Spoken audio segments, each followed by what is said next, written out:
নমস্কার। চলো যাই বেড়াতে ট্রাভেল ব্লগের পক্ষ থেকে আবারও সকলকে সুপ্রভাত। গজাবরু পাহাড়ের কাছে ইকোভিলা রিসোর্টে আজ আমার পরের দিন সকাল। কি অপূর্ব, কি মোহময় দৃশ্য অনুভব করছি, একবার দেখুন। তোমায় হৃদ মাঝারে রাখিব, ছেড়ে দেব না। তোমায় হৃদ মাঝারে রাখিব, ছেড়ে দেব না। ওরে ছেড়ে দিলে সোনার গৌর আর পাবো না। খ্যাপা ছেড়ে দিলে সোনার গৌর আর পাবো না, না না আর পাবো না। তোমায় হৃদ মাঝারে রাখিব, ছেড়ে দেব না। তোমায় হৃদ মাঝারে রাখিব, ছেড়ে দেব না। সত্যি কি ছাড়া যায় বসন্তের এই পলাশে রাঙা পুরুলিয়াকে? হেসলা মোড়ে এসে একটা পাতি দোকানে কচুরি সিঙ্গারা চা খেয়ে বেরিয়ে পড়লাম। গাড়ি ছুটিয়ে চলে এলাম জিগজ্যাগ পয়েন্ট। আপনারা হয়তো অনেকেই সিকিমের জুলুকে জিগজ্যাগ পয়েন্ট দেখেছেন, কিন্তু পশ্চিমবঙ্গের পুরুলিয়ায় দেখেছেন কি? মনে হয় না। দেখুন কি অপূর্ব এই জিগজ্যাগ পয়েন্ট। গতকাল আমি এখান দিয়ে গেছিলাম আপার ড্যাম লোয়ার ড্যামে। গতকাল আর দাঁড়াইনি এখানে। আজ দিনের বেলা দাঁড়িয়ে দেখলাম এই জিগজ্যাগ পয়েন্ট। সত্যি অসাধারণ, অপূর্ব, ফ্যান্টাস্টিক।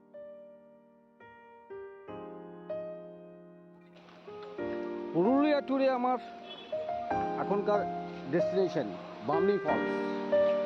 চলুন আপনাদের বামনি ফলসটা একটু ঘুরে দেখাই।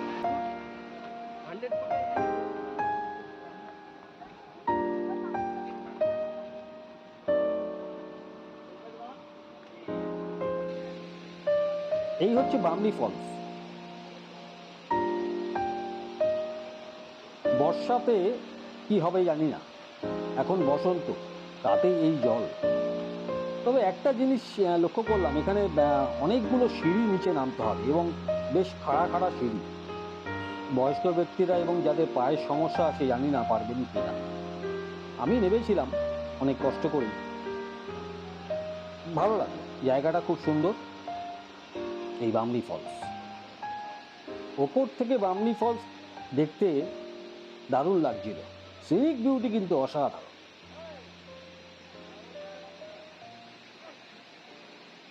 বামনি ফলস দেখে চলে এলাম তুর্গা ফলস। এটা ওপর থেকে দেখলাম রাস্তা থেকে, ঠিক আছে মোটামুটি। এরপর চলে এলাম তুর্গা ড্যাম। এটা কিন্তু awesome, fantastic, top class, top class view এই তুর্গা ড্যামের। দেখুন একবার। এই তুর্গা ড্যাম কিন্তু জল উত্তোলন কেন্দ্র। এখান থেকে জল পাম্প করে বাঘমুন্ডি, পুরুলিয়া এইসব জায়গায় জল সরবরাহ করা হয়। এই পাম্পিং স্টেশনটা ঠিক উল্টো দিকে আছে, দেখাচ্ছি আপনাদের, সঙ্গে থাকুন। এদিকটা মানে উল্টো দিকটা হচ্ছে তুর্গা ড্যামের পাম্পিং স্টেশন। এটা হচ্ছে পাম্পিং স্টেশন। পাম্পিং স্টেশন থেকে আবার এদিকে চলে এলাম। দেখলাম সবাই উঠছে ওপর দিকে, একটা কিসের মন্দির। আমিও পেছন পেছন উঠলাম, দেখি কিসের মন্দির। উঠে দেখলাম রাম সীতার একটা মূর্তি আছে। আমি দর্শন করলাম, প্রণাম করলাম। ওখান থেকে চলে এলাম একটি বিখ্যাত মন্দির, লহরিয়া শিব মন্দির। দেখুন একবার লহরিয়া শিব মন্দির।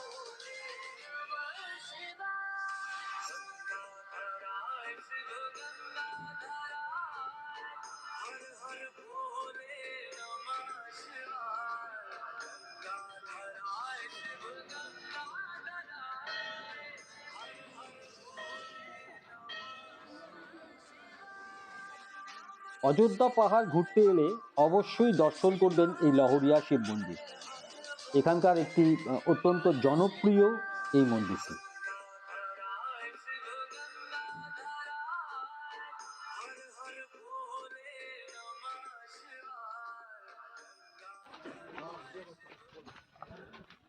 এই মার্বেল লেক যাওয়ার রাস্তা, এটা মার্বেল লেকে যাচ্ছে।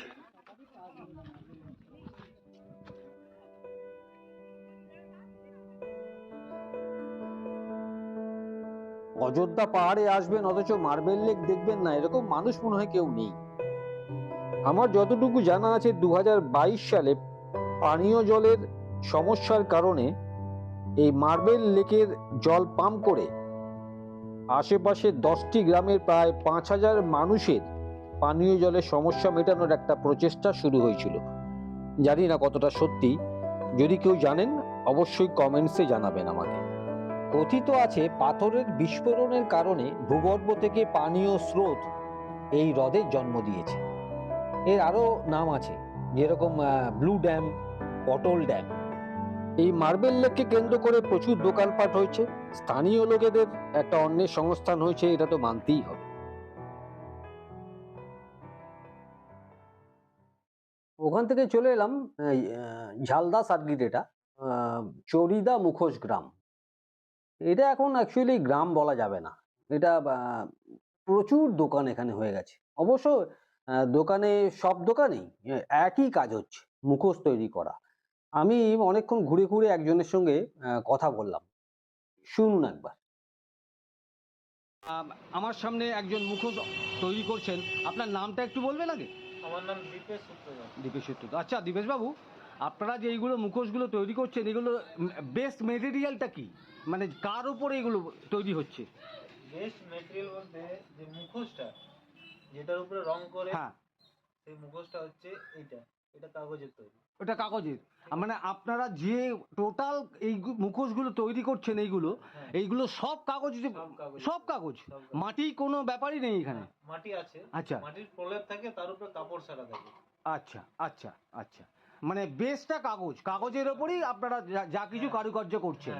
আচ্ছা, এই যে আমরা দেখেছি পুরুলিয়া যে ছৌ নাচের মূর্তিগুলো হয়, যেগুলো নিয়ে নাচে, যেরকম আপনার এখানে একটা রাখা আছে, ঠিক ওইগুলো করতে আপনার কতদিন সময় লাগে এক একটা, এবং কি কি মেটেরিয়াল ওখানে ইউজ হয়? ড্রেস শুধুটা বানাতেই 4 দিন সময় লাগে। একটা বানাতে 4 দিন সময় লাগে? বানাতে 4 দিন। আর তারপর যে ডেকোরেশনটা যে করবে সেটাই 1 দিন সময় লাগে। আচ্ছা, ওই জিনিসটা জোগাড় দিতেও ধরুন আরো 1 দিন সময় লাগে। আচ্ছা, এবং তার ওজনটা কত হয়, মানে ওটা নিয়ে তো নাচে ওরা, ওজনটা কিরকম হয়? মুখোশটা সমেত ধরুন 4 কেজির মতো।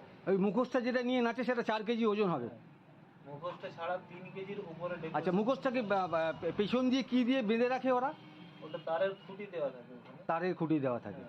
মুখোশটার সাথে অ্যাটাচ করে তারের খুঁটি দেওয়া থাকে। সেই খুঁটির উপরে ফ্রেম করে সব জিনিসগুলো লটকানো আছে দেখুন।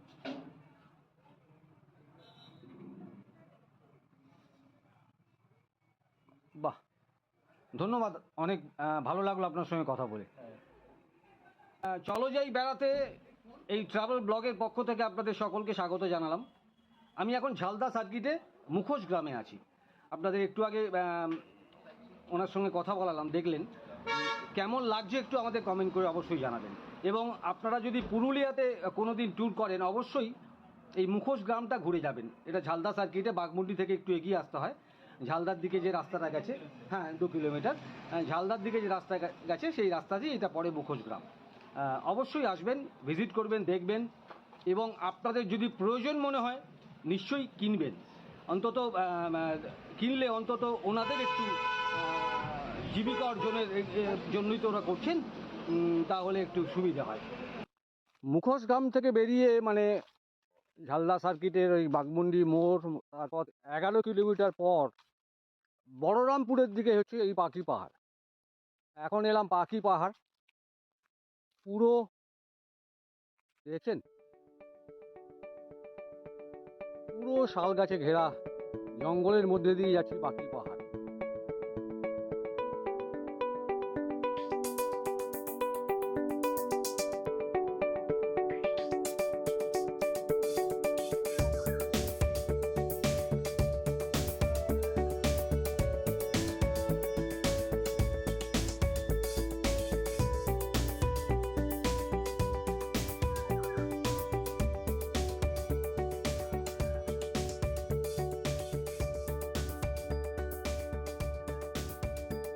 এই হচ্ছে পাখি পাহাড়।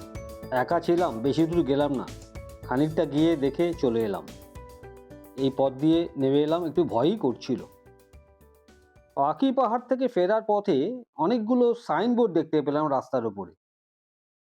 দেখলাম Sonkupi Banjara eco camp, Chaubani eco resort, Chemtaburu eco resort, Kuruburu hill resort. কিন্তু কৌতূহলবশত এগিয়ে গেলাম। এই রাস্তা ধরে দেখি সোনকুপি বাঞ্জারা ক্যাম্পে একটু ঢুকি। চলুন তো দেখুন কীরকম। এই হচ্ছে সোনকুপি বাঞ্জারা ইকো ক্যাম্প। আমি পারমিশন নিয়ে ঢুকলাম, একটু ছবি তুলবো বলে। হ্যাঁ ঠিক আছে, যান না, কোনো অসুবিধা নেই।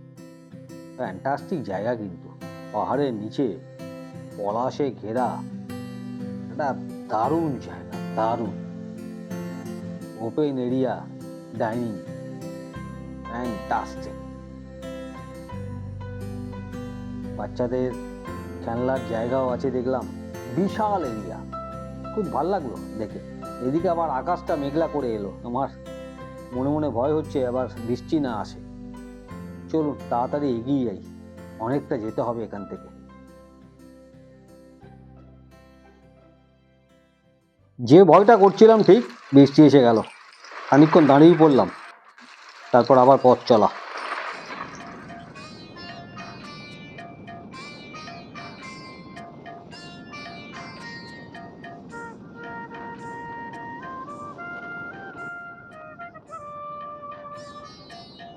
আজ আর ওই আপার ড্যাম লোয়ার ড্যাম গেলাম না, গতকাল দেখে এসছি।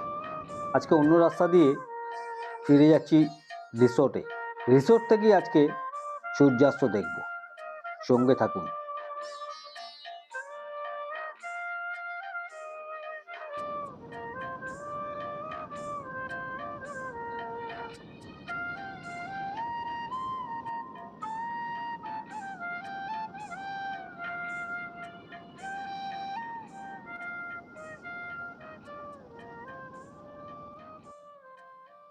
আমি বাংলায় গান গাই, আমি বাংলার গান গাই, আমি আমার আমিকে চিরদিন এই বাংলায় খুঁজে পাই। আমি বাংলায় গান গাই, আমি বাংলার গান গাই, আমি আমার আমিকে চিরদিন এই বাংলায় খুঁজে পাই।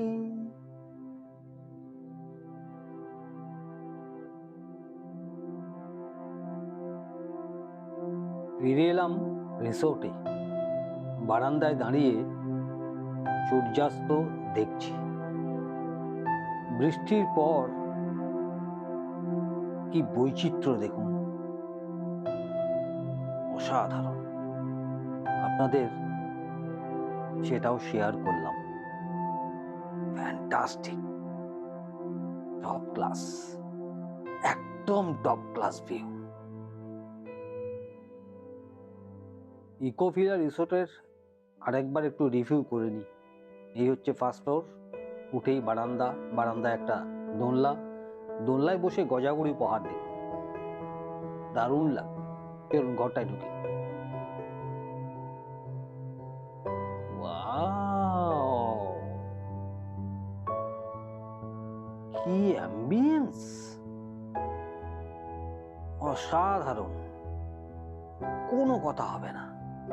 এই পর্দাটা আগের ভিডিওতে শেয়ার করেছিলাম। এদিকে আরেকটা পর্দা দেখি, পর্দাটা সরিয়ে একটু, কি ব্যাপার।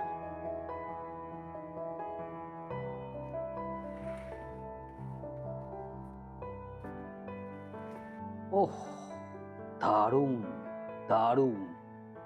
আজ এই পর্যন্তই, আগামীকাল সকালে ফিরে যাব। মন চাইছে না, ফিরতে তো হবেই। টাটা।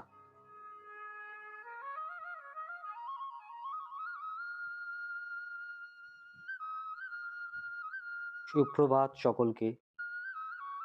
রেডি হয়ে গেছি, বেরিয়ে যাচ্ছি।